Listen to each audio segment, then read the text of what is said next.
Good afternoon, everyone. I would like to call this meeting to order and acknowledge that we are in Treaty One territory, the home and traditional lands of the Ojibwe, Cree, and Dakota peoples, and in the national homeland of the Red River Métis. Our drinking water comes from Shoal Lake 40 First Nation in Treaty 3 territory. My name is Carrie Linklater. I am your chairperson this afternoon, and I am joined by a Zoom Ms. Diane Knight, and to my left is Mr. Robert Krause. The assessment department personnel is Mr. Kem Wong, and our administrative personnel is Ms. Phoebe Graywood. We will be hearing applications for revision of the assessment roll in accordance with the Municipal Assessment Act. The matters for which revision is requested have been described in each application, and we will limit discussion to those matters. Statements that are made at this hearing are sworn testimony, and anyone speaking to the matters must be sworn in. Be advised that comparisons of assessments of properties are not considered evidence of market value by the board. The Board of Revision is appointed annually by the City Council and is independent of it and the city administration. It makes its decisions on the basis of the evidence provided at this hearing and issues a written order that will be mailed to all parties as soon as possible. Please note that the board's decisions with respect to an application may be appealed to the Manitoba Municipal Board if their matter pertains to assessed value or classification, or to the Court of King's Bench if their matter pertains to the application of exemptions from taxation. Should you wish to appeal, information on how to do so will be included with the board's order. With respect to the hearing process, I will confirm the points of appeal with your property to be addressed with each applicant following the swearing in. We will then have the assessor's testimony followed by questions that the applicant may have, and then the applicant's testimony followed by questions. Each side will have an opportunity to summarize if they wish. Once all of the evidence about an application has been brought forward, the applicant may leave. The process will repeat for each item on the docket today. The session will close after all the applications have been heard, and the board will deliberate in private and make its decisions. You will receive the board's decision by registered mail as soon as possible. As information, all public hearings are live streamed, recorded, and will be part of the public record. This afternoon, we will be hearing items 1 through 8 on our docket. Ms. Graywood, would you please affirm the assessor and the applicant's testimony? Mr. Wong, please state your full name. I'm Wong. Do you affirm the evidence you're about to give at this hearing is the truth, the whole truth, and nothing but the truth? I do. Thank you. Mr. Navarro, please state your full name. Marcelo Navarro. Do you affirm the evidence you're about to give at this hearing is the truth, the whole truth, and nothing but the truth? I do. Thank you. Thank you. Good afternoon, Mr. Navarro and Mr. Wong. Good afternoon. Good afternoon. Our first property is 528 Sargent Avenue. Mr. Wong, if you want to start us off. Yes. The subject property is 528 Sargent Avenue. The file number is 24-3209. The roll number is 130-512-11000. The roll year is 2025, and the assessed value is $1,072,000. This is a residential multi-use property. It's 3 stories high, and it was built in 1905, but we have an effective year built of 1915. There are 16 suites with 10 outdoor parking stalls.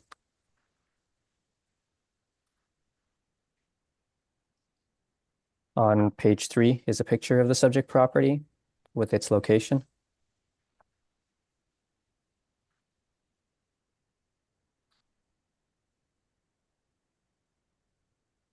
On page 4 is our income valuation summary. For the apartment, we used rents of $663 to get a potential income of $95,000. And we use a 3.6% vacancy to get an effective gross income of $92,000, and a 60% expense ratio to give a net operating income of $36,000. Capped at 5.2%, the estimated value is $696,000, which is about $68,000 per unit. And for the retail portion, the estimated net operating income is $28,000, capped at 7.6%. The estimated value is $376,000. On page 5 is information on the rental rates that were used. Once again, for the 12-unit apartment, the rents were $663. And for the 4 retail spaces that we have, the net rent per square foot is about $10. On page 6 are some rent comparables showing that the rents we've applied are in line with what's in the market.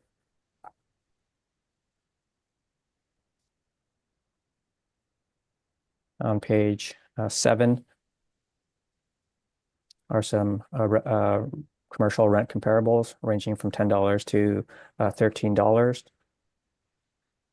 to show that the $10 that model applied is in line with the market. On page 8 is information on how we derived our cap rates.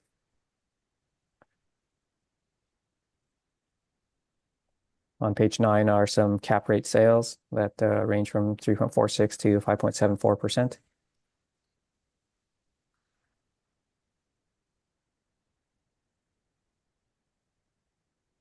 And on page 11 is the income statements applied by the owner. You can see on the 5th line item says they receive a rent subsidy, and so this is an affordable housing type property.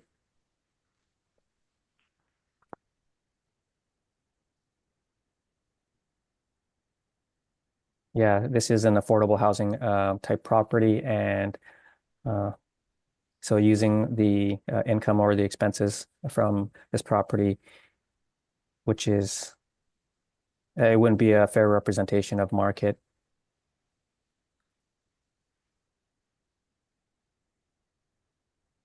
And on page 12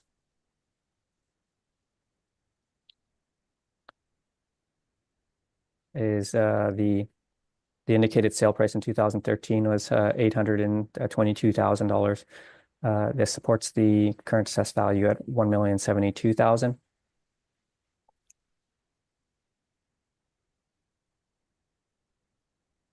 The condition of the apartment was indicated as good, and an inspection in 2014 indicates that the suites were renovated.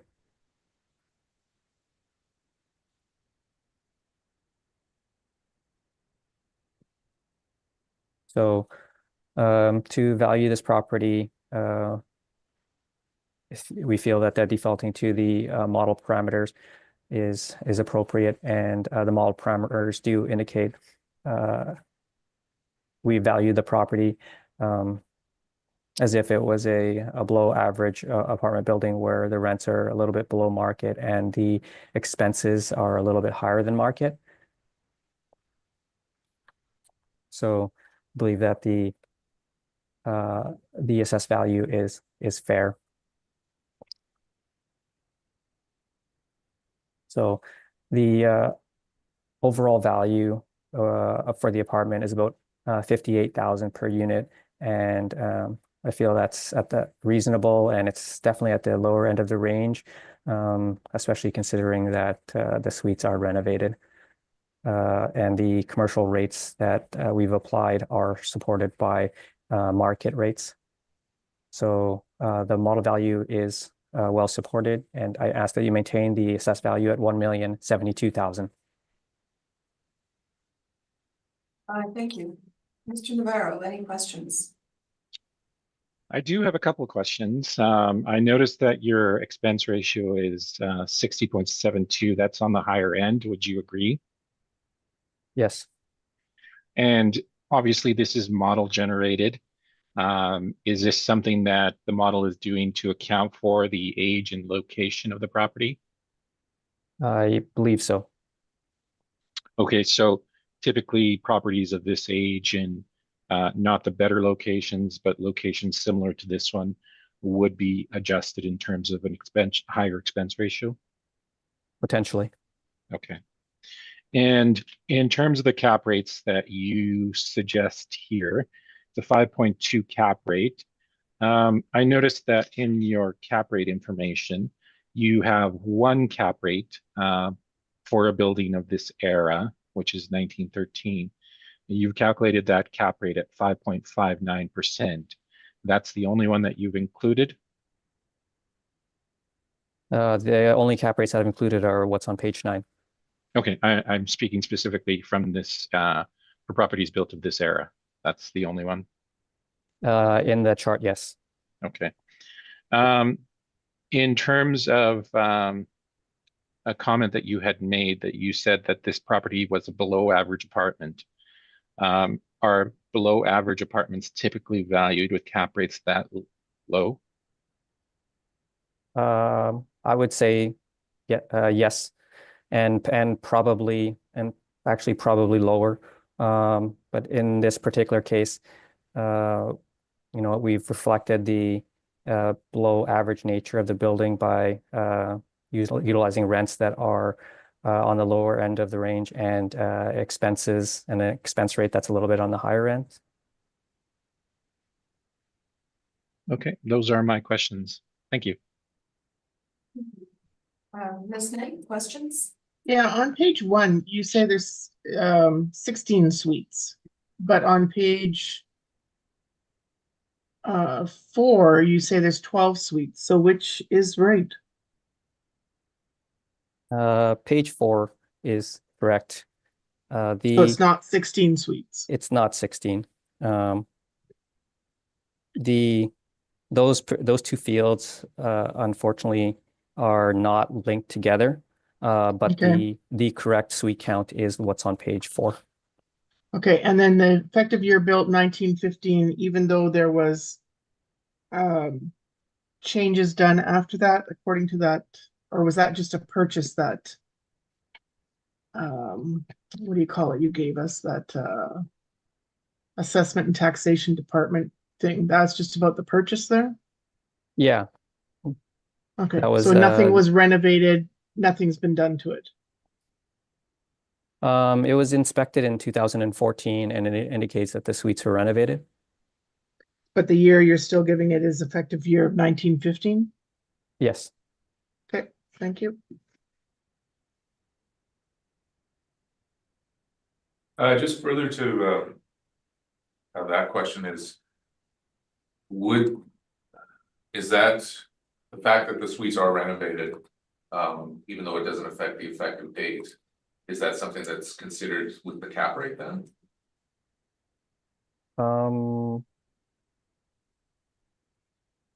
I think in this case, I don't believe it is. That's all I have. Thank you. So this renovation took place in 2014, correct? I'm not sure when the renovations took place, but during the inspection in 2014, it indicated that the suites were renovated. Okay, so the renovation could have taken place prior to 2014, correct? Correct. Does it say in your notes what the details of the reno were? I don't believe so. I'm guessing that it's been like if you went into the building, you would think that it would not be original to I guess the year that it was built. And so it's the model, is it not, Mr. Wong, that determines the effective age? No, it would be an assessor. Okay. So even after that renovation, sorry, I'm just going to your page 1. So it just went from 1905, which was the actual year, to the effective year of 1915? Yes. Okay. That's all my questions. Thank you. Mr. Navarro, if you'd like to proceed. Yes, Madam Chair, I also have rebuttal. I don't know if you want me to handle that after my presentation. Yes, please. Or, okay. Yeah, thank you. So I'll make this somewhat speedy. I think if you likely went over this brief, you'd realize that most of the issue surrounds the cap rate on this property, not anything else. So I'll just flip to page 15, where we have our income and expense workup. So you can see that we're agreeing to the NOI that the assessor has projected for the apartment, and also agreed to the commercial value that is in place for the property. So there is no disagreement on any other issue but the cap rate. And the cap rate issue pertains to several factors that we address in our cap rate report regarding apartment buildings. But if you look on page 13, you can see that we assign a cap rate of between 6.10 and 66% for properties that were built pre-1946. If we assign a cap rate according to what we've set for this property at 6.5, we get an indicated market value for the apartment building of $557,000, in addition to the commercial value of $375,645, giving us a total income of $932,645, or $933,000 rounded. Of course, we do a tax class split there because of the different classifications on those. So the apartment would be $696,000 for class 20. Sorry, $557,000 for class 20 and $376,000 for class 60. Beyond this, you can see in the appendix that we've included some stated cases from the municipal board, as well as no, that's it. I didn't include the income and expenses in this one, for the reason that we're agreeing to most parameters in this valuation. So I am open for questions. Thank you, Mr. Navarro. Mr. Wong, questions? No questions. And Ms. Knight? Just the cap rate, why 6.5? That would be the age of the building and location. Strictly to do with the age, that's it? Age and location, biggest factors. Okay, thank you. I have no questions, thank you. I also have no questions.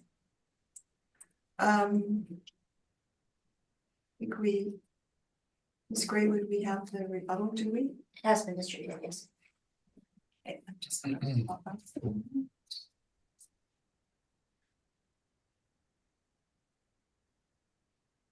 Would be the first item. Does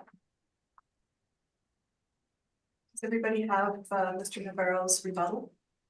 Just opening. I have it. Okay, I'm good. Sorry. Mr. Navarro, if you'd like to proceed with your rebuttal. Thank you, Madam Chair. I actually don't need to go over the bulk of this simply because I don't think many of the properties in the assessor's cap rate list are really important in terms of the exercise that we're doing on the properties today, because I think you may have noticed that many of the properties today are older properties. So I will comment on one property in particular, and that's the one that I questioned the assessor on, and that is 677 Maryland Street, and that is, I believe, the 6th comparable in the assessor's list of comparisons. So there is a sale that the assessor mentioned at 2.4 million, and that is effectively an older sale occurring December 15th, 2020. There is a sale that actually occurred after that, more recently, on March 1st, 2023. So that is just a month before the reference date. And the sale price on the 2020 sale is 2.4 million. The sale price on the 2023 sale, again, March 1, 2023, is 2,176,000. So that is lower than the actual sale price that the assessors included. I realize that he's not including the 2023 in his information, but we are rebutting that, saying that there is a new sale.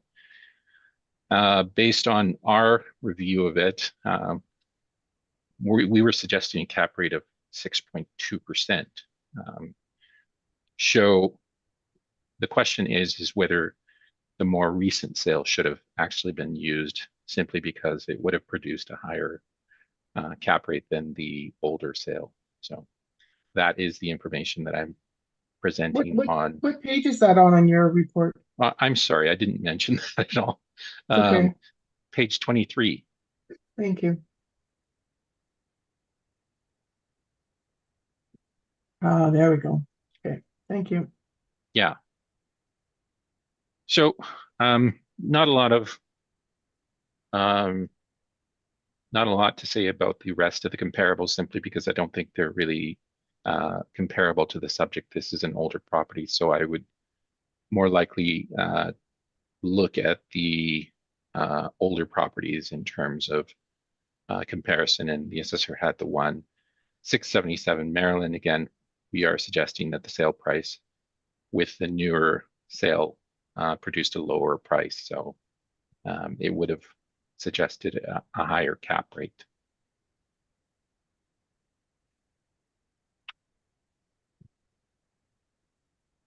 Is that That's all? it. That's it. Okay. Yeah, simple as that. All right, thank you. Mr. Bong, did you have any questions? No questions. And Ms. Knight, any questions? No, ma'am. No question. Mr. Navarro, did you inspect the property? I've only been in the commercial unit for Unger properties. I haven't been in the suites.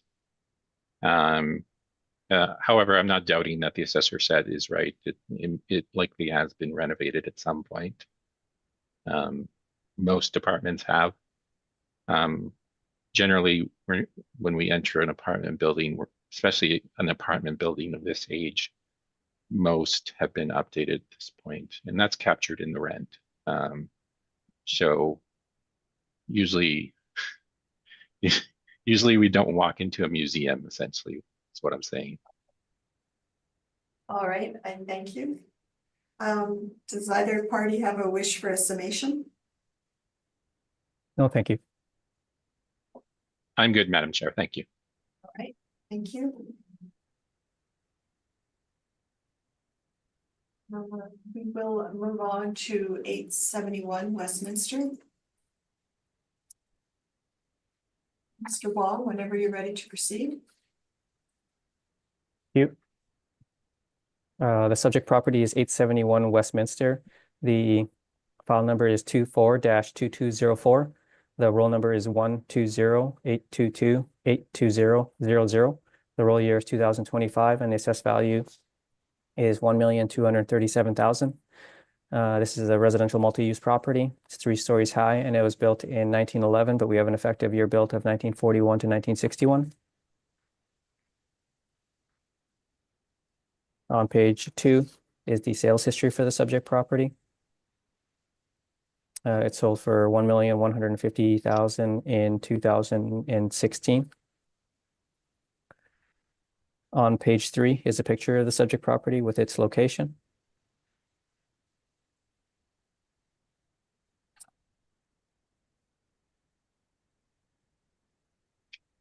On page 4 is a description of the subject property with some interior pictures.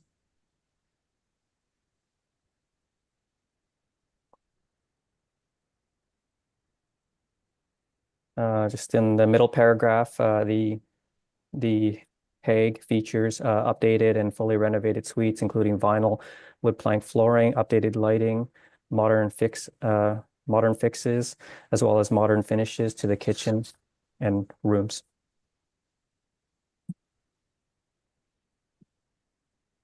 On page 5 is our income valuation summary.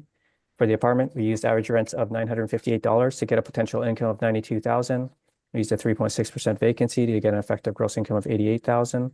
And we used a 51% expense ratio to get a net operating income of $43,000.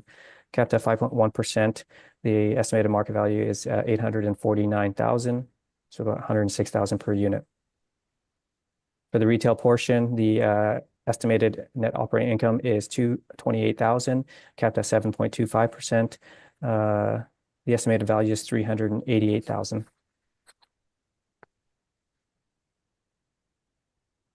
On page 6 is information on the model rates that were used for the apartment and for the commercial space.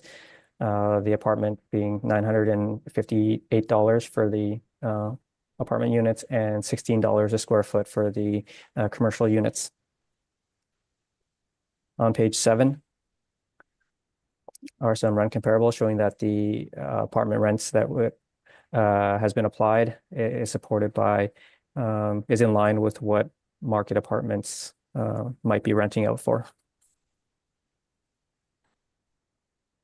On page 8 are some commercial rent comparables that range from $13 to $18 in support of the $16 that the model is applied for the subject property.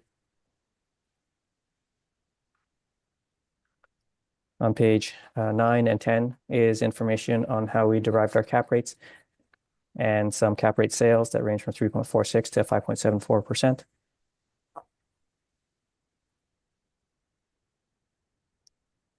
See on page 12,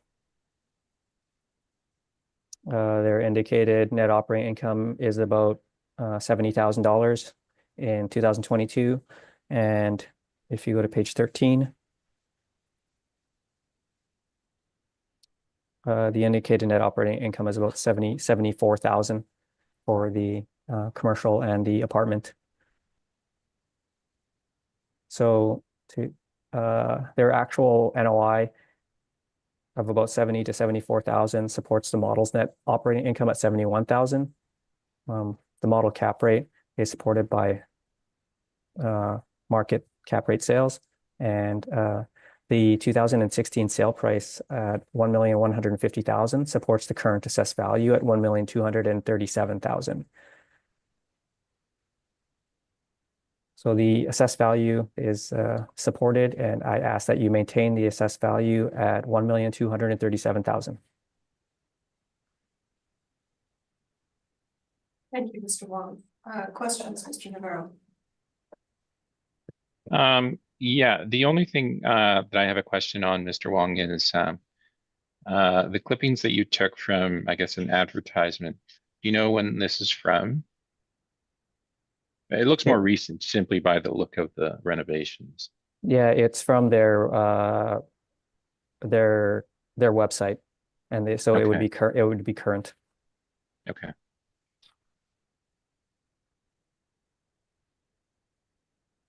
And the age, in terms of the age on the property, the 1941 / to 1961, that takes into account those renovations that were made to the property?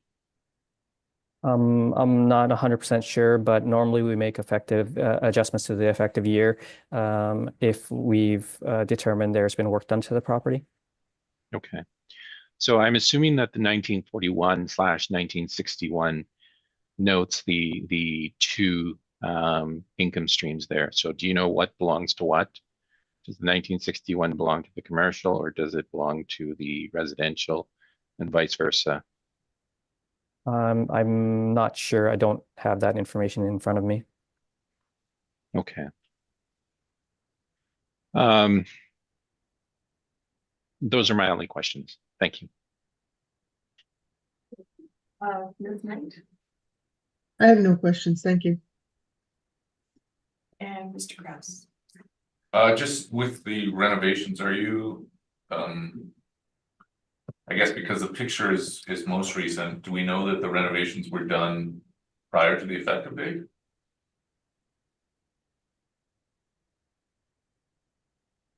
Prior to the effective date?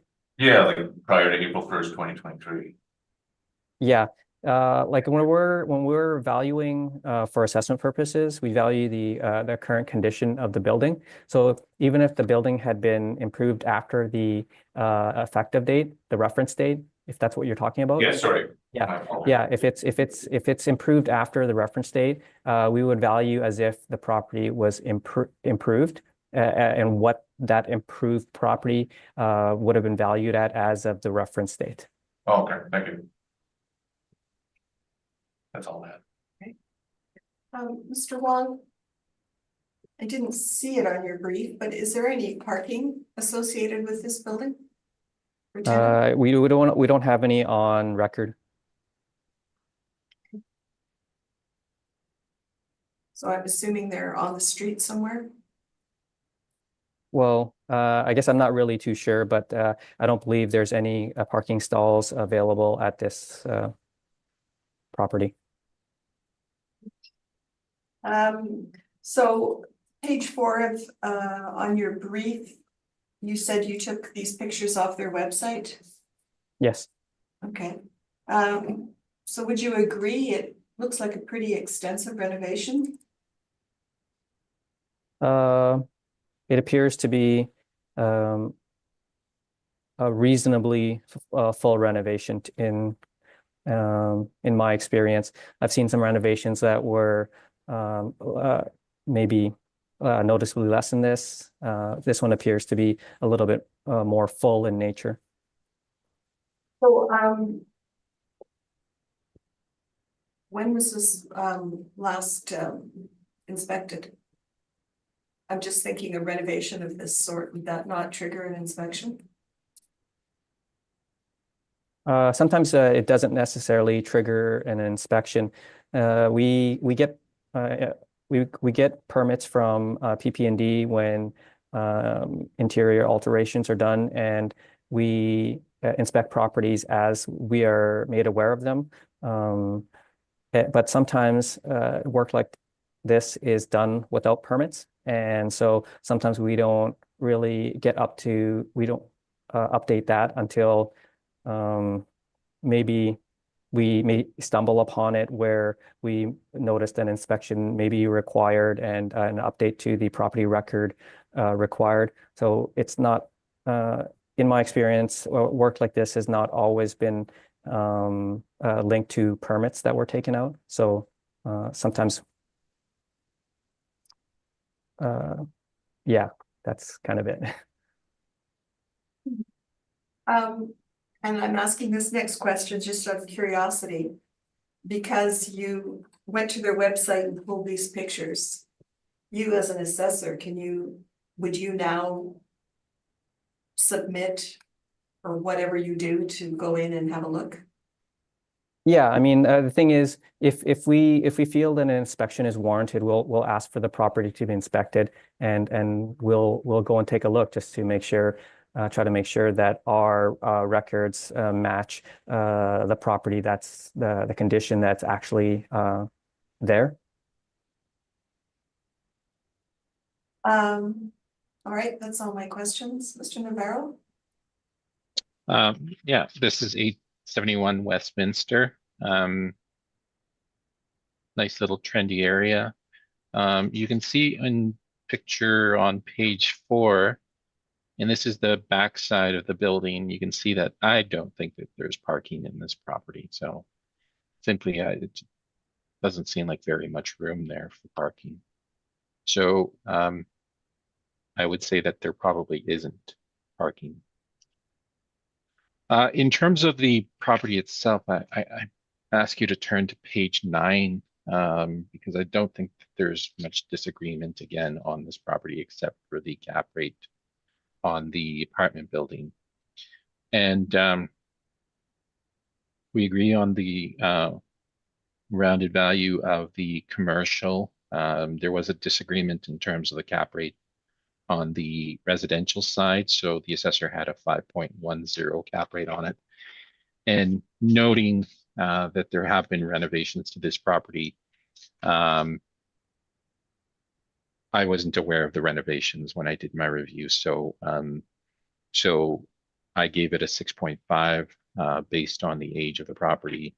However, the location is a little bit better than the property that we saw in our previous example. So you can see that our cap rate chart on page 7 notes for situations where the effective year built is between 1946 and 1969. And this would fall into that category if we are following the effective years that the assessor has noted in his property report. So for those years, our cap rates range between 5.75 and 6.50. Certainly, I think I would probably be willing to go as low as 6%, noting that this property is still, the bones for the property is still coming from 1911. So there have been some renovations to the property over the years. As again, I stated before, most properties at this point have been renovated. And a lot of that is just captured in the rent. However, yes, I think 6.5 was a little bit aggressive. So if this building has been renovated, and these aren't just marketing photos that have been taken from some other property, then we'll acknowledge that that the cap rate should be slightly lower. 5.10 though is no, that's a no for us. I mean, that's a cap rate associated more with larger, newer properties. We would suggest cap rates in for those types of properties in that range, but not for an older property like this. So certainly I would entertain a 6% cap rate for this property, and that would change the income value of the residential portion of the property. If you just give me a second here, that would change it to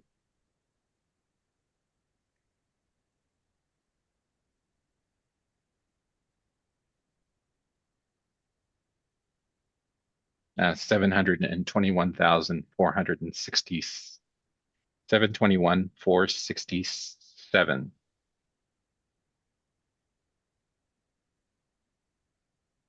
Or 721,000 rounded. So the residential portion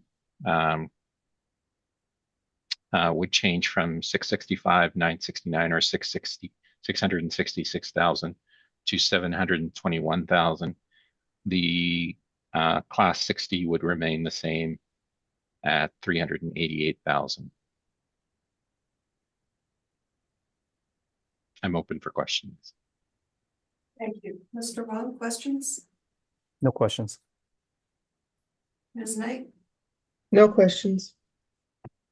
Mr. Kraus? No question. I also have no questions. Does either party have a wish for a summation?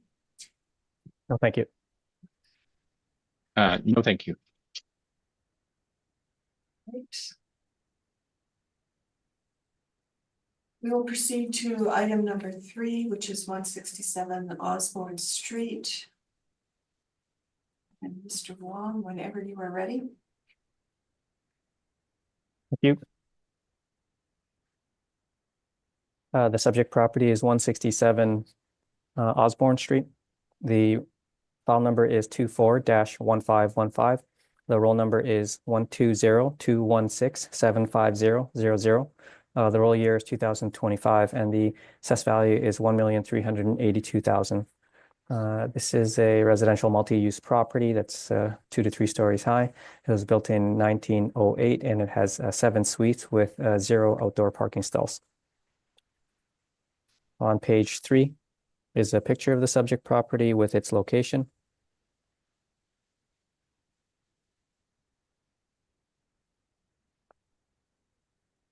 On page 4 is our income valuation summary. For the apartment, we use average rents of $923 to get a potential income of $77,000. We used a 3.2% vacancy to get an effective gross income of $75,000.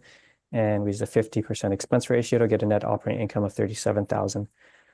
Capped at 4.85%, the estimated value is $763,000 for the apartment, which is about $109,000 per unit. The retail portion, the commercial portion, estimated net operating income is $41,000 and capped at 6.7%. The estimated value is $619,000. On page 5 are the model rates that were used for the apartment and for the retail. The apartment at $923 per unit, and for the retail about $16 per square foot for the commercial. On page 6 are some rent comparables showing that the apartment rents that has been applied is in line with what's in the market. On page 7 are some comparable leases that range from $14 to $23 to support the $16 that the model is applied. On page 8 is a comparable sale in the neighborhood of a similarly aged property, and that one sold for $100,000 per unit at $124 a square foot, and feel that the comparable sale at $124 a square foot supports the model's rate at $119 a square foot.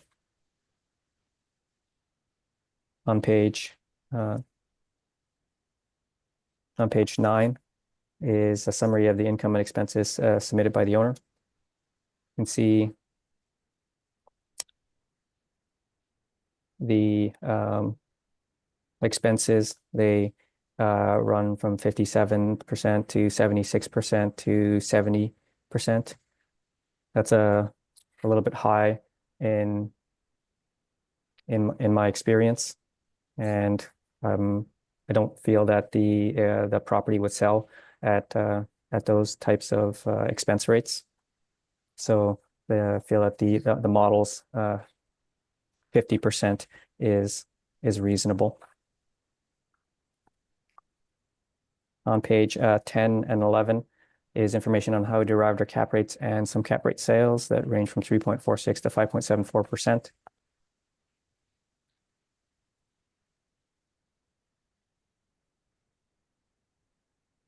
On page 13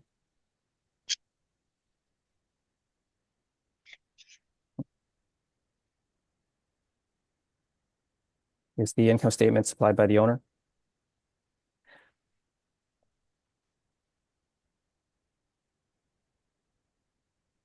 You can see, I guess, in 2022, their expenses are about 89%, and in 2021, their expenses are 95%. So those numbers, they're not very representative of market. So I feel using our model parameters are a better representation of market, and so the model rents that the model rents and commercial rates that I've presented are supported by the market, and once again, regarding the expenses are very high and would not likely be used for valuation purposes, whereas the model's expenses at 50% is in line with the market and is typical of normal apartment buildings. And the overall value at about $119 a square foot is supported by the comparable sale at $124 a square foot. So I think using the model parameters to estimate a value for the subject property is reasonable and is supported.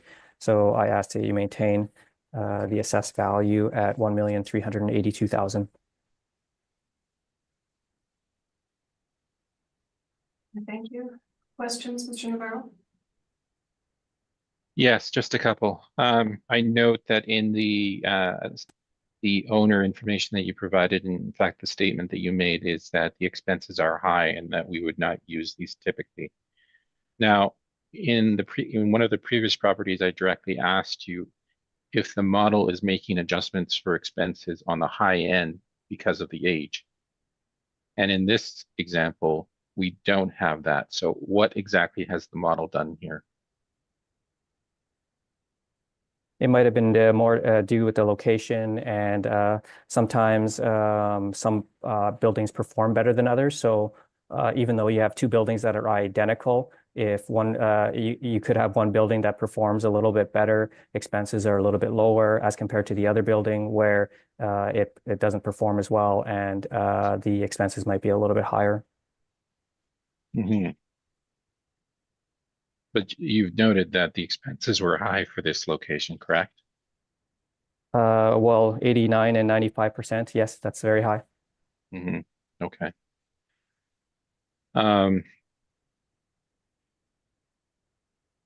the only additional question that I have pertains to page 8. And this is a comparable sale that you have of a property nearby. Now, you haven't provided any type of workup for this property. The only metric that you're using is the per suite unit price. So exactly where is the rest of the valuation for this sale? It's just to give a general idea of what a similar type property might sell for, and Okay. to say that the rate, the value that we've that the model has applied is in line with the market and is not. Yeah, it's in line with the market. Okay, but what I would be interested in seeing in this is exactly what kind of cap rate this sale produced, because that is the metric that we look at. Generally, we don't push a per unit price on a sale. So did you calculate a cap rate for this property? I did not, but I do think that in terms of what other properties sell for are a good indication of what market value is, because that is essentially what we're trying to identify. So I feel that it is a reasonable way to determine or to sort of confirm that the income value is in line with market. Okay, I would agree with you on that fact, but the point still is we tend to look more so at the income approach and the cap rate. So that's not here. No, the cap rate was not presented for that. No, it was just presented as a direct comparable. Okay, thank you. Is that all your questions, Mr. Navarro? That is, ma'am. Sorry. No worries. Ms. Knight, No questions, thank you. Mr. Gross. Just back to the comparable sale, there's no time adjusted sale price, right? In this case, no, it was sold in 2000, and we did not time adjust it. But if you were typically, in my experience, the market has been going up since for at least the last 15 years. And so if this was time adjusted, it would likely be time adjusted a little bit higher than what it is, because the sale years 3 years prior to the reference date. Right, I just find that sometimes because that was sold during the pandemic versus higher interest rates post-pandemic, that may have actually had a negative effect on the sale price. Is that possible, or? I think, you know what, when you think about it that way, it would be possible. At the same time, in my experience with looking at sales, I'm not sure if there was too much of a change in terms of actual sale prices. So if it did have a negative effect, I'm guessing it would have had a modest effect. But from what I could tell, it just sort of seems. It seems like it would be a modest change downward, if not just either a flat or a slightly upward trend in terms of actual selling prices. That's just my experience. I definitely haven't noticed any sort of like a noticeable decline in apartment values.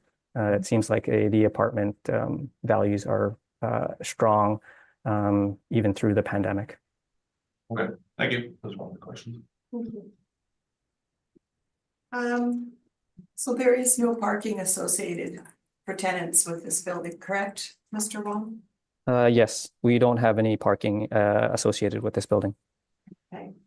And just looking at the suites themselves, there's 7 suites, correct? Correct. Yeah, so and you've got 2 bachelor and 2 1-bedrooms. So that is more than half of the total units, correct? In terms of bachelors and 1-bedrooms, it would be 4 out of 7. Yeah. So more than half.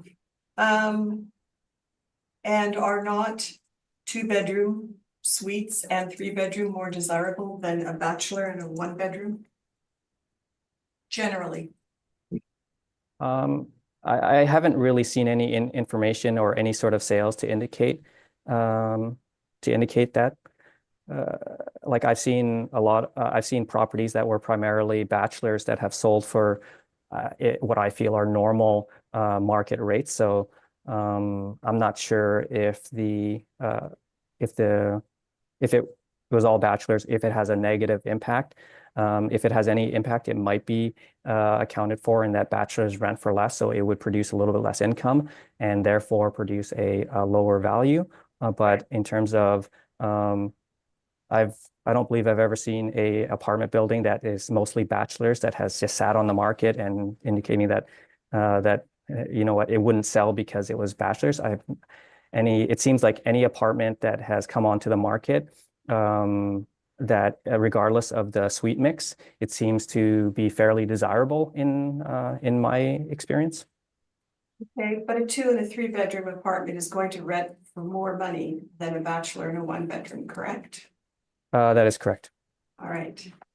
And you put a 4.85 cap rate on this property, even though it has a built and effective age of 1908, Yes.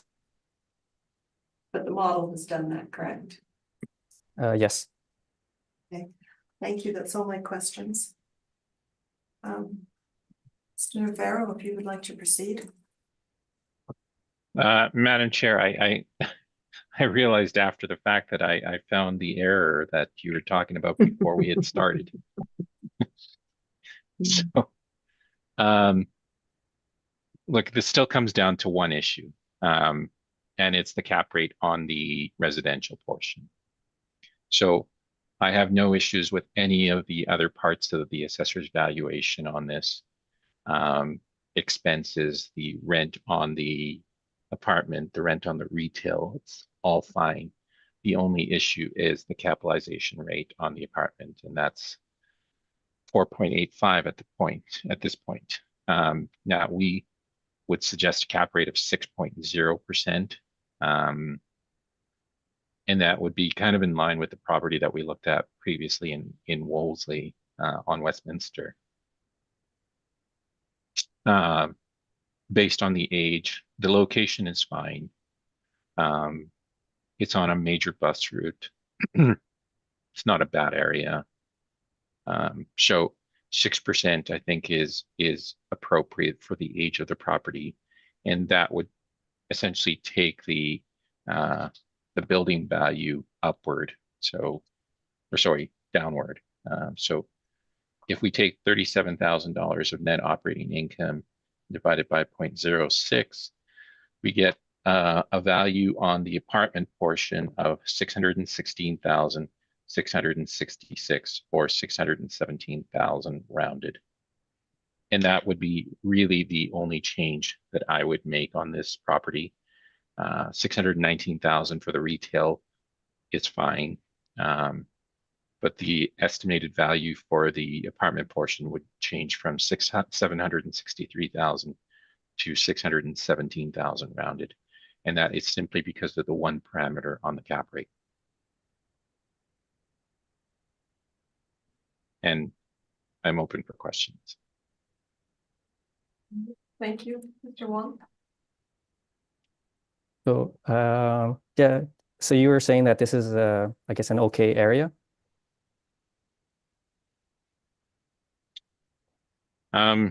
I haven't frequented this area in a while, but I did at one point in my life. Has it changed? I was just wondering if you knew it was voted as one of the best neighborhoods in the country. So then nothing has changed. Okay. Yeah. Okay. No, I just wanted to make sure you had commented that it was an okay area, but I thought I said it was fine. The location is fine. yeah, the location is fine. I just wanted to point out that maybe it was voted one of the best neighborhoods in the country as a failed attempt to be humorous. You made me laugh. That's all my questions. That's, Thank you, Mr. Wong. Ms. Knight, any questions? So just to confirm, the 60T is 619,000, the 20T is 617,000 for a total of 1,236,000. that's correct. Okay, thank you. I I just want to confirm your cap rate again, Mr. Navarro. 6%.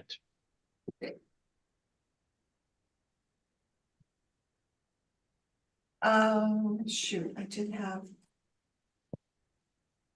Sorry, I've rotated my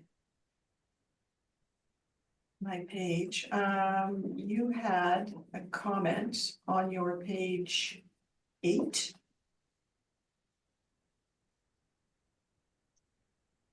Under site-specific adjustments.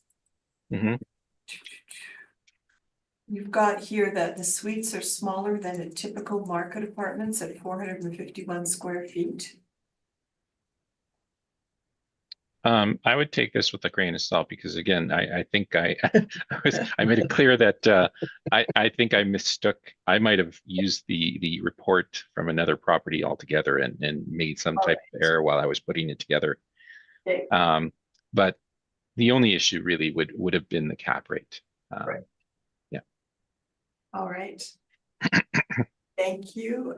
Does either party have a wish for a summation? No, thank you. No, thank you. All right. We'll move on to item number 4 at 853 Sherbrooke.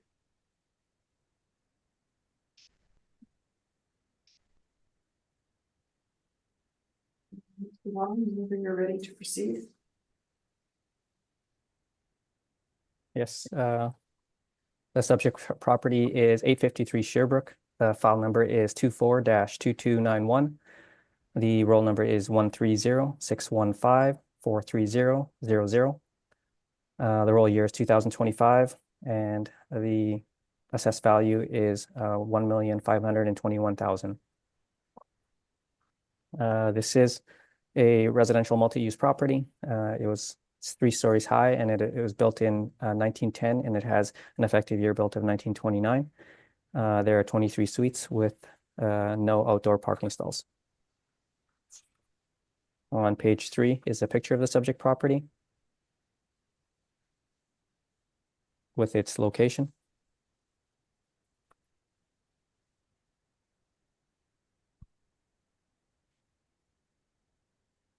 On page 4 is our income valuation summary.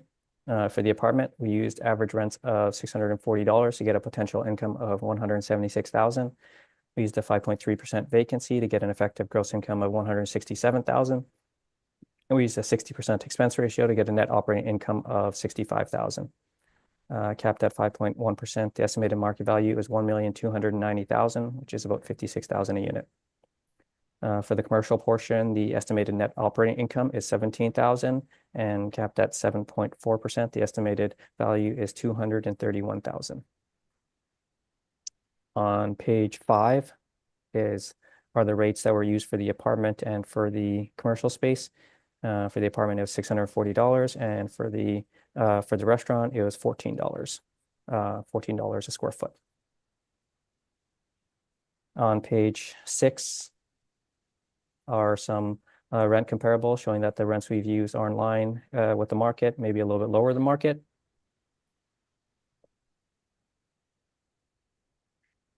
On page 7 are some CMHC market rent rates. This property is owned by Winnipeg Housing and Rehabilitation Corporation, and they do provide affordable housing. So when we look to CMHC market rents, the model rent potential at 176,000 is supported by the CMHC market rent potential, which is 242,000, and which is about 37% higher than what the model has estimated.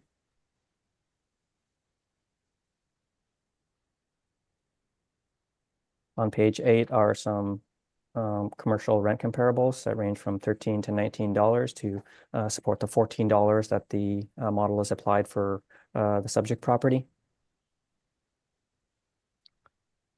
On page 9 and 10 is information on how we derived our cap rates, with some cap rate sales that range from 3.46 to 5.74%.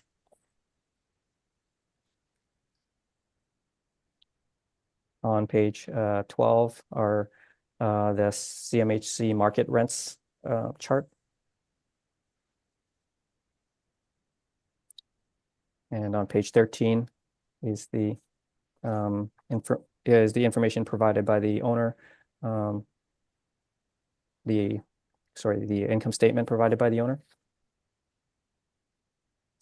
And on page 14, they have a base commercial rent of $16, which this supports the model's rent at $14. So the subject property is affordable housing, or like the average rent is about $315. Using their actual income and expenses would result in an accurate estimate of market value. So we've valued the property as if it was a below average apartment building by using rents that are below market and expenses that are a little bit higher than market. The model cap rate that we've applied is supported by market sales, and the overall value at $56,000 per unit is at the low end of the range. So I ask that you maintain the assessed value at $1,521,000. Questions, Mr. Navarro? Yeah, I did have some questions. In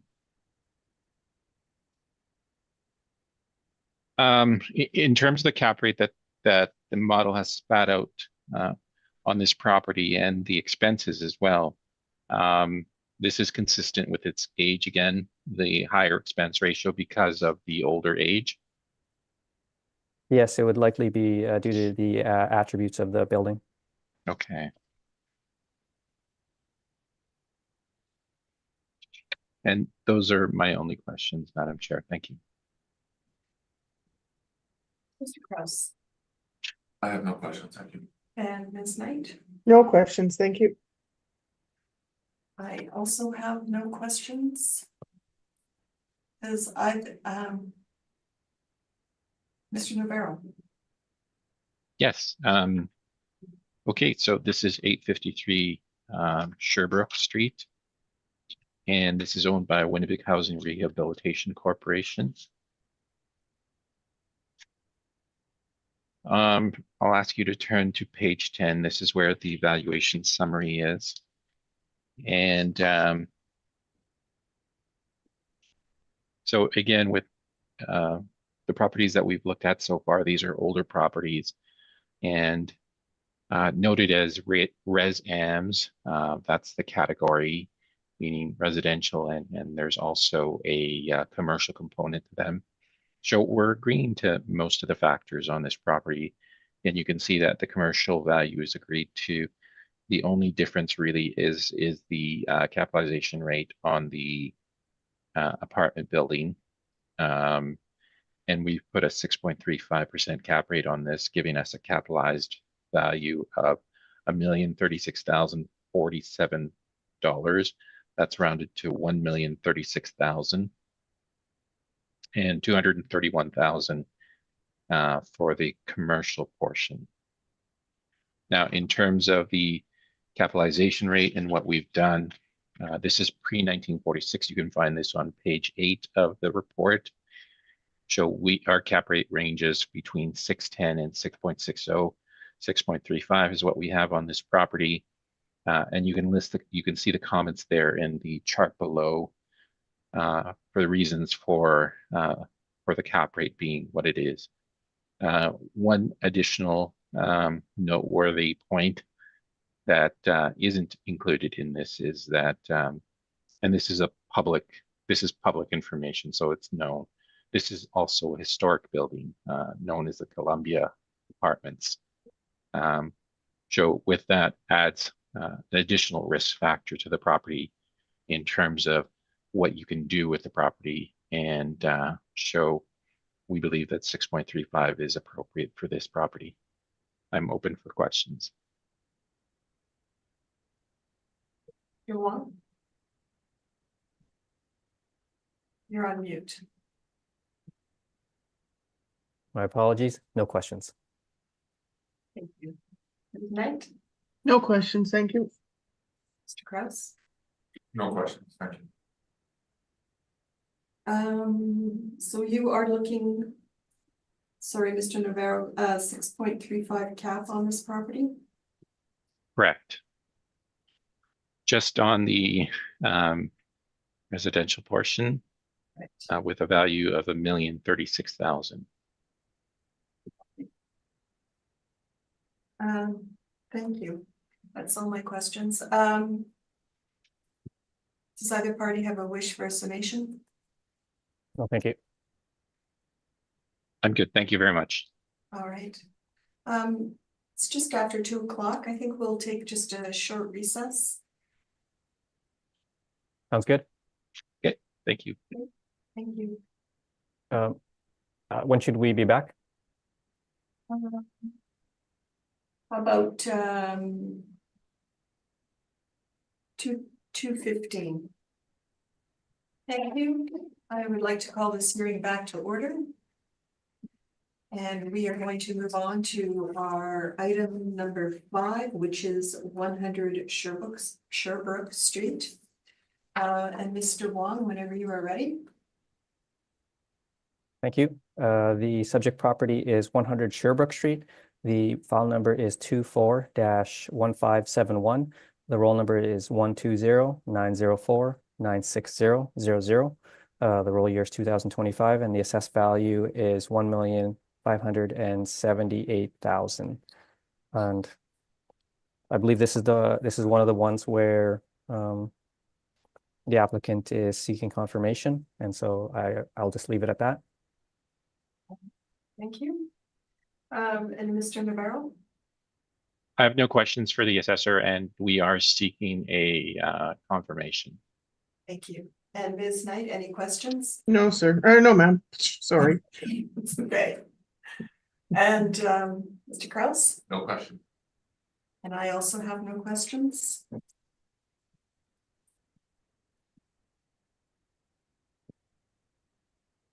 We proceed to item number 6, which is 415 Logan Avenue. Whenever you're ready, Mr. Wong.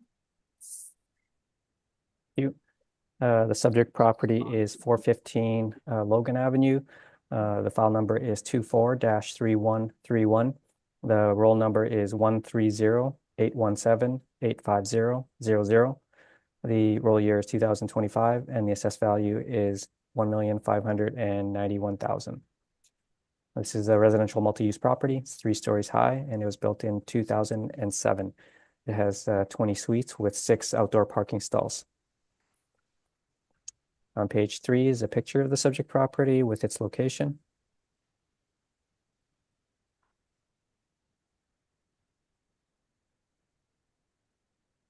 On page 4 is our income valuation summary. We used average rents of $703 to get a potential income of $168,000. We used a 5.3% vacancy to get an effective gross income of about $159,000. And we used a 54% expense ratio to get a net operating income of $73,000. Capped at 5.25%, we have an estimated market value of $1,397,000, or about $69,000 per unit. For the commercial retail space, the estimated net operating income is $12,599, and capped at 6.5%. The estimated value is $194,000. On page 5 are the rates that were used, $703 for the apartment and $11 for the retail space. On page 6 are some apartment rent comparables showing that the apartment rents that we've applied are in line with what's in the market. And on page 7 are some CMHC market rents. The model rent potential at $168,000 is supported by the CMHC market rent potential. which is 225,000, and that's about 33%. So the CMHC market rents are about 33% higher than what's the model is applied. On page 8 are some comparable leases that range from $10 to $13. It supports the $11 that the model has applied. On page 9 and 10 is information on how we derived our cap rates with some cap rate sales. On page 12 are the CMHC market rent, the CMHC market rents. On page 13 is the income statement supplied by the owner. You can see that the owner is Winnipeg inner city missions. So this is a nonprofit organization, and using the actual income from income or expenses from a nonprofit organization would result in an inaccurate estimate of market value. So we've deferred to the market parameters, the model parameters, to value the subject as if it was a below average apartment by using below average rents and above average expenses. The model rents that we've applied are supported by the market and supported by CMHC market rents, and the model expenses at 54% is reasonable for a building that was built in 2007. The model cap rate is supported by our cap rate sales, and the overall value of $1,591,000 is in line with the 2007 permit value, which was actually at the back of my brief, but that permit value was $1,350,000. So I feel that that permit value supports the current assessed value at $1,591,000, and I ask that you maintain the assessed value at $1,591,000.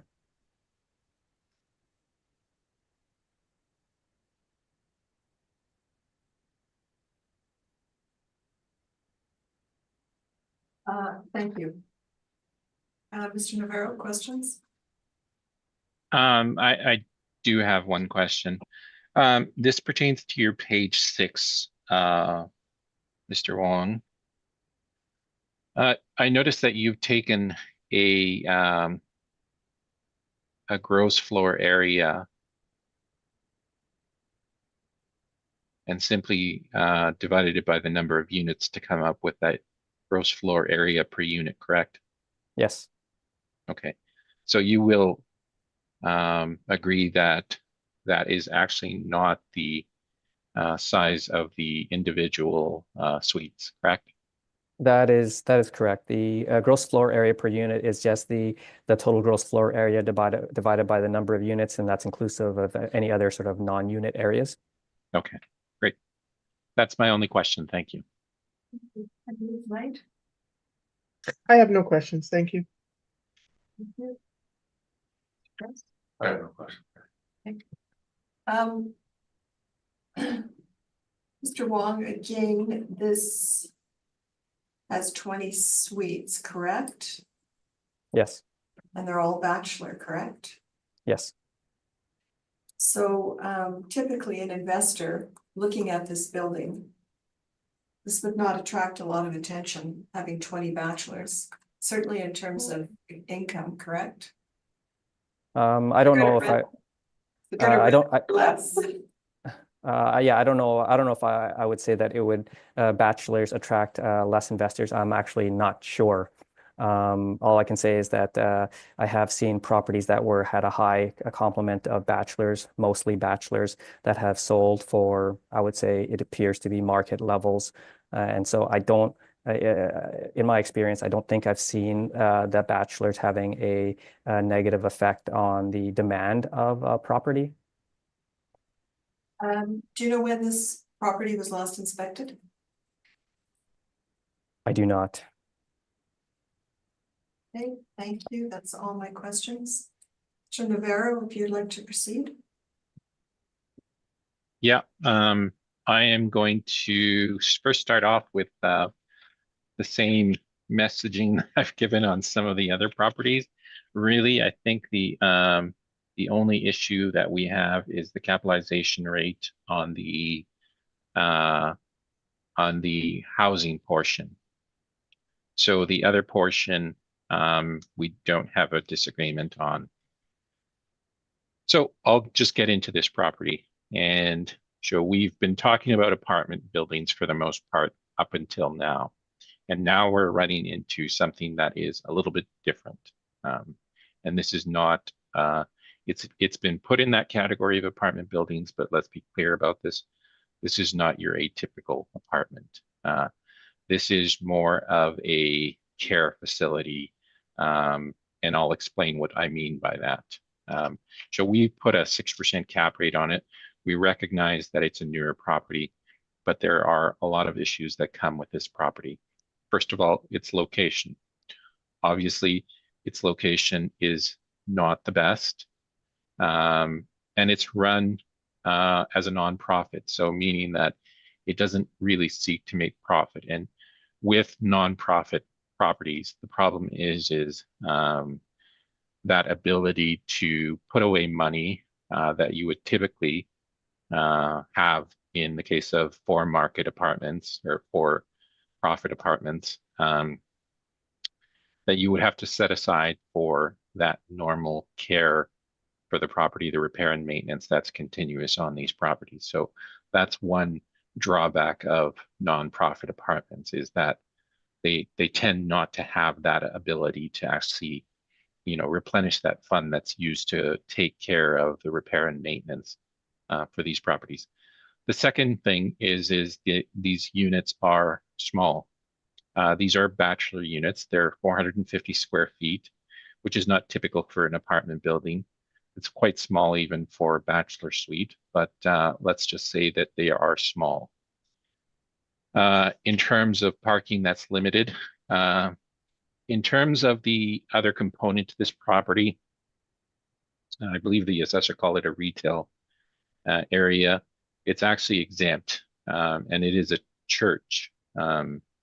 So it's not actually an office or a retail. It's actually being used as a church. Now on pages 4, you can see the pictures of the outside and the inside. It is an unusual design. I haven't seen too many like this.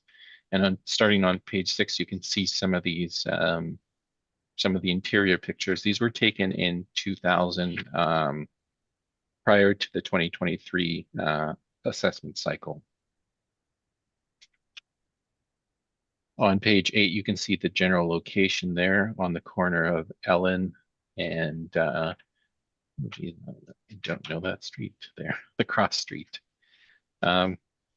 whatever it is. In terms of the building, it is purposely constructed as transitional or supportive housing. It's not meant to be long-term, and it's not built as long-term or purpose-built apartment. It's really more of a transitional facility. It doesn't have typical amenities that an apartment building would have. It doesn't generate economic profit. Parking is limited. The suite mix is poor again. It's all bachelor suites. And they are, again, about 451 square feet. I've already mentioned the location. So the reason that we've adjusted this cap rate, and you can see in the cap rate chart on page 11, that typically for properties that are built 2005 plus, we would have a cap rate between 5 and 5.75. So that's where the cap rate should be for good locations. However, we have adjusted this property to 6% for the reasons that I've just noted. And in terms of the market value, for the residential portion, we're looking at $1,223,000. And for the exempt portion, we're looking at 194,000 for a total of 1,417,000. If you turn to page 13, you can see the summary. And you can see that we're using effectively the same parameters. The only exception being the cap rate. The assessor's going with a slightly different cap rate. We're going with 6%, and that is the only difference in this property is it produces an end value for the residential portion that is lower than the assessor's. So again, our residential portion is 1,223,000 and our exempt portion is 194,000. And I'm open for questions. The wrong questions, No questions. Ms. Knight? Yeah, you've got a 20S and the city has a 40S. It should be 40, yes. It should be, okay. Yeah. Thank you. That's my only question, thank you. Thank you. And Mr. Kraus. I have no questions, thank you. Just one question. I don't know if you will be able to answer this, Mr. Navarro, but you were saying that this is transitional housing. Correct. So do you happen to know the length of the average stay in this facility?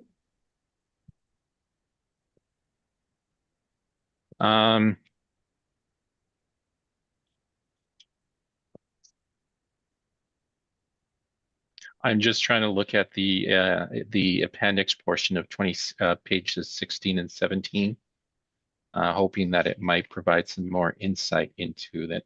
It gives a pretty good explanation of the project itself, but it doesn't exactly say what the length of the stays are there.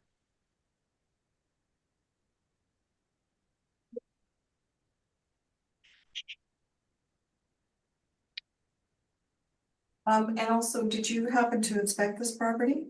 No, this was inspected by another one of our team members.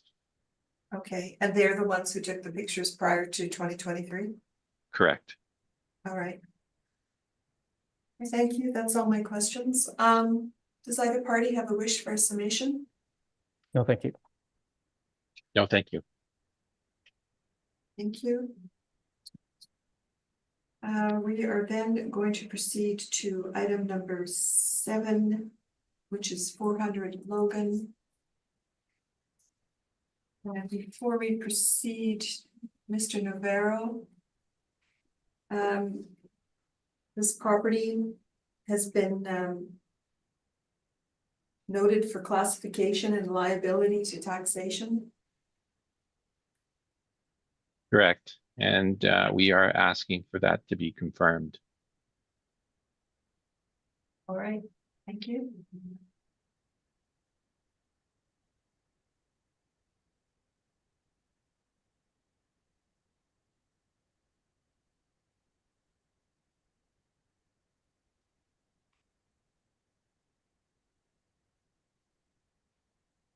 So we will proceed with 400 Logan and Mr. Wong. The subject property is 400 Logan Avenue. The file number is 24-3041. The roll number is 130-817-53300. The roll year is 2025, and the assessed value is 1,738,000. This is a residential multi-use property. It's 5 stories high, and it was built in 1985. It has 18 suites with 5 outdoor parking stalls. On page 3 is a picture of the subject property with its location.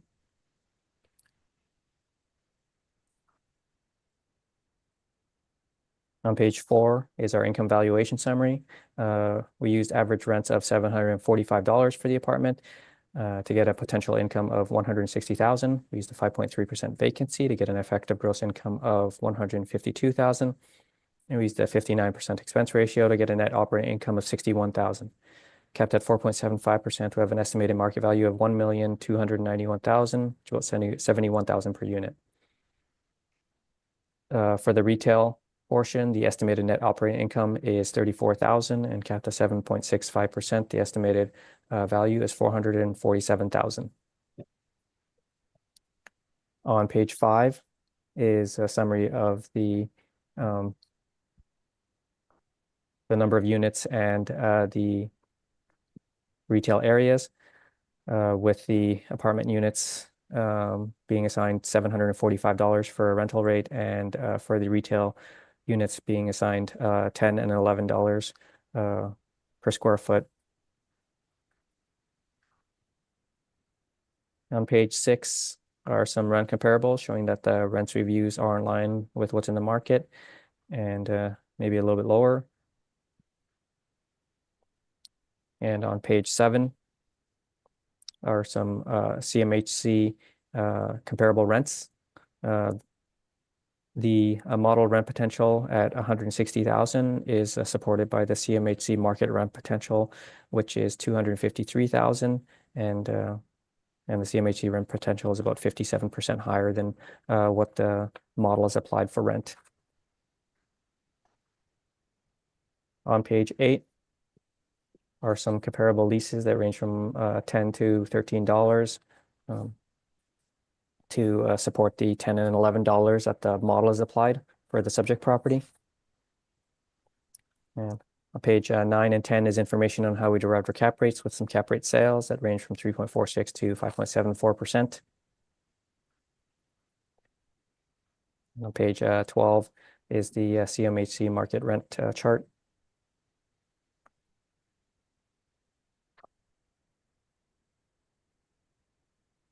On page 13 is the multifamily page, just sort of indicating that their rents range from $245 per unit to $1,204 per unit.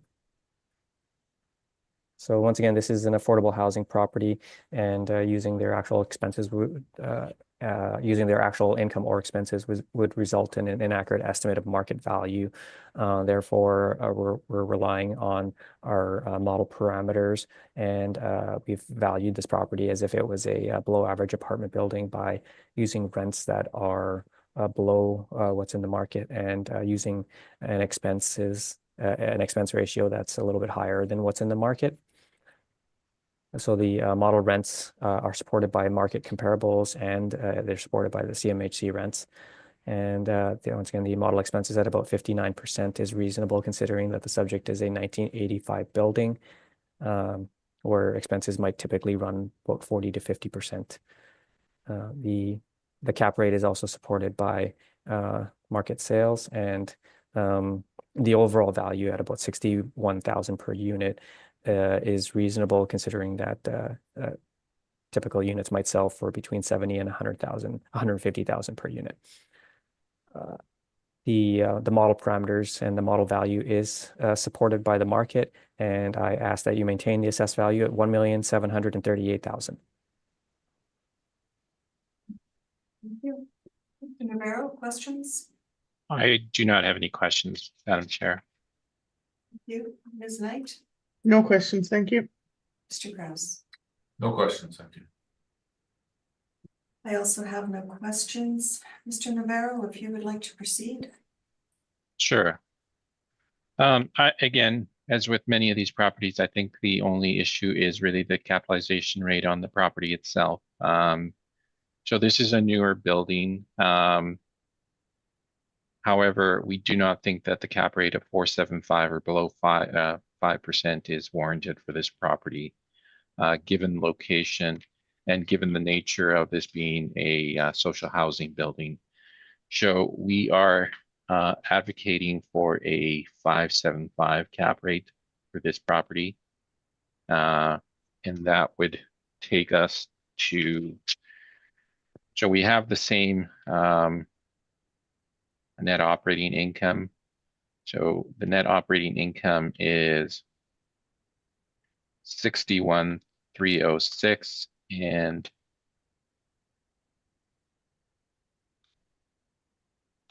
so with a 5.75 cap rate, that is $1,066,191.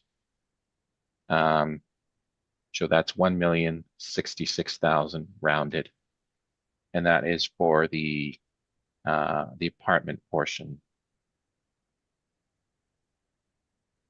In terms of the other portion, which is the commercial, we have no disagreement. So the only difference would be the apartment portion where we have 1,066,000.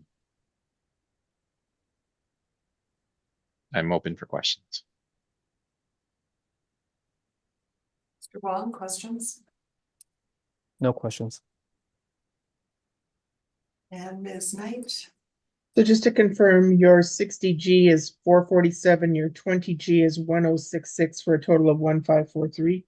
Yes. Okay, thank you.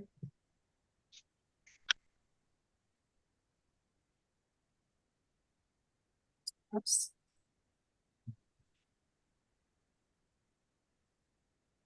No, I'm good, thank you. Sorry, thank you. And Mr. Navarro, can I just confirm your cap rate on this? 575. Thank you.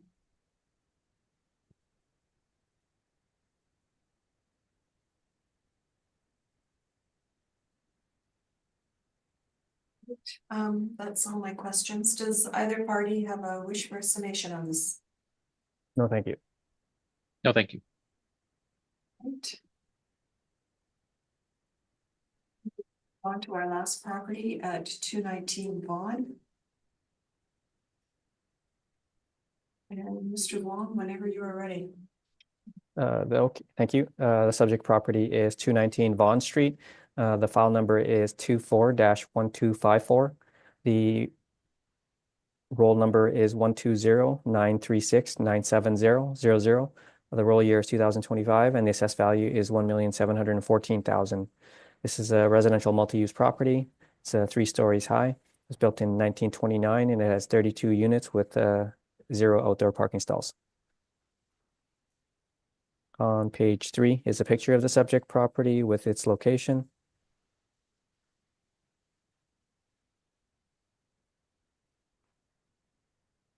On page 4 is our income valuation summary. We use average rents of $459 to get a potential income of $176,000. We used a 4.3% vacancy to get an effective gross income of $168,000. And we used a 59% expense ratio to get a net operating income of $67,000. And capped at 5.05%, we have an estimated market value of $1,340,000. The estimated net operating income for the retail portion is $24,000 and capped at 6.6%. The estimated value is $374,000. On page 5 is a summary of the suites and the retail premises.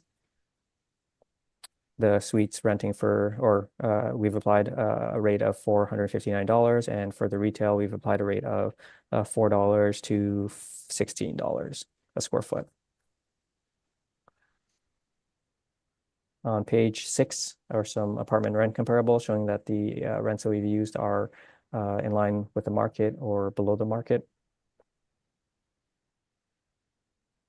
On page 7 are some comparable leases that range from $6 to $17 to support the $4 to $16 that the model is applied for the subject. Page 8 and 9 is information on how we derived our cap rates with some cap rate sales.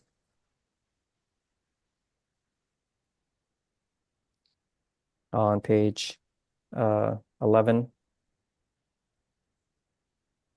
you can see that their net operating income for the year is negative $16,000. And on page 13, their operating income is about $18,700, with their expenses being fairly high.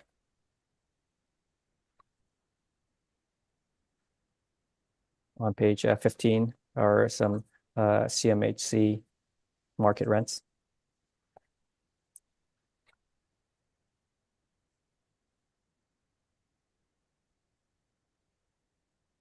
So for the subject property, their actual net operating income is close to zero. Using these numbers would result in an inaccurate estimated value. So we're relying on the model's market parameters, which are on the lower end of the range in terms of rents and higher end of the range in terms of expenses.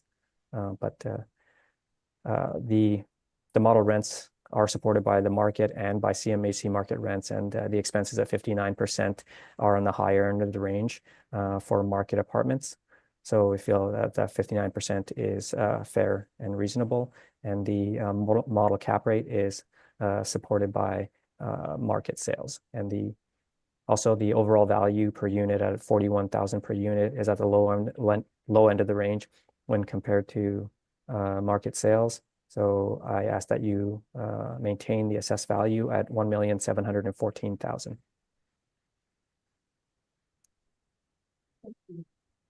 Mr. Navarro, any questions? In this example, can you explain why the model has actually chosen a higher expense ratio based on the age, I assume, correct? Probably the age and the attributes of the property. What attributes would that be? It's the age, the gross floor area, the number of suites. Okay, and in terms of the capitalization rate of 5%, that is model driven, and the reason the model is choosing a cap rate so low, any comment on what that may be caused by? Well, I'm not sure if the cap rate is low. I mean, if you look on our cap rate chart, it does pretty much fall right within the range for cap rates. So I'm not sure if it's out of line in any way. You mean your 4.75 to 5.45? Yeah. Okay. So at 5.05, that would be on the better end of the rates that you have, correct?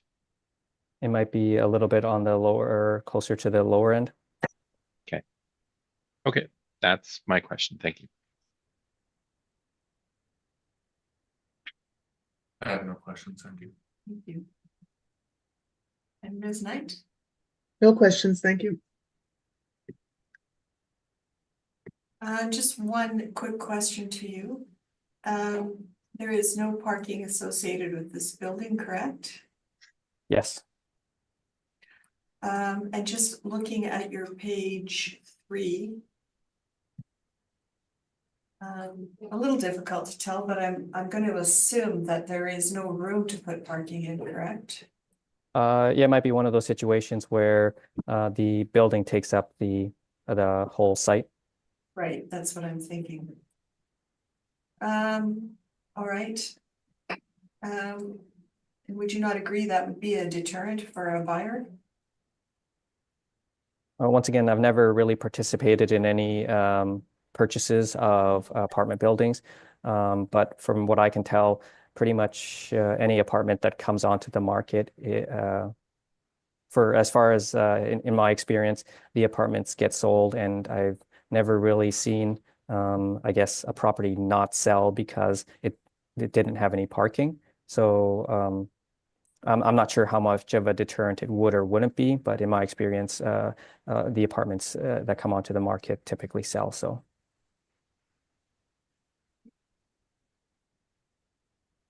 Mr. Navarro, if you would like to proceed. For sure. If we turn to page 9 of the report,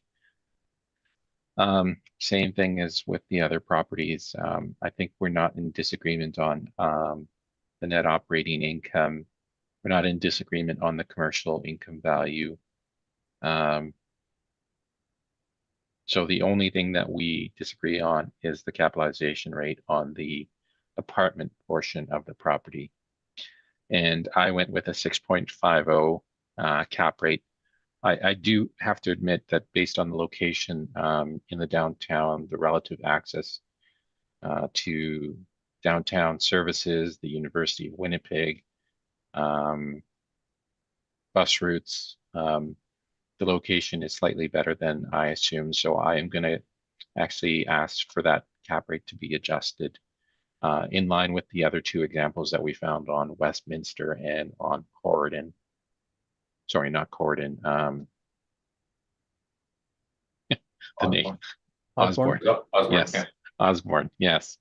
So I'm going to be asking for it to be knocked down to 6%, and that produces a value of 1,127,450. So the rounded value would be 1,127,000 for the 20T portion and 374,000 for the 60T portion. That gives a total value of 1,501,000 rounded. And that is it. I'm open for questions. Thank you. Mr. Wong, No questions. Ms. Knight, No questions. and Mr. Kraus. No question. So I just want to confirm that you've knocked the cap rate down to 6%, Mr. Navarro? Correct. Okay, and you're at 1,127,000 That's correct. with a total of 1,501,000. Yes, 374,000 for the commercial portion. Okay, thank you. Does either party have a wish for a summation on this last property? No, thank you. No, thank you. All right. All the items have been heard this afternoon, and this hearing is adjourned. And I would like to thank you, Mr. Wong and Mr. Navarro, for your brief presentations, your concise presentations. Thank you both. Thank you. Have a good weekend, everyone. Yes. Thank you. Bye-bye. Thank you, everyone. Hopefully everybody gets some sleep. Yes.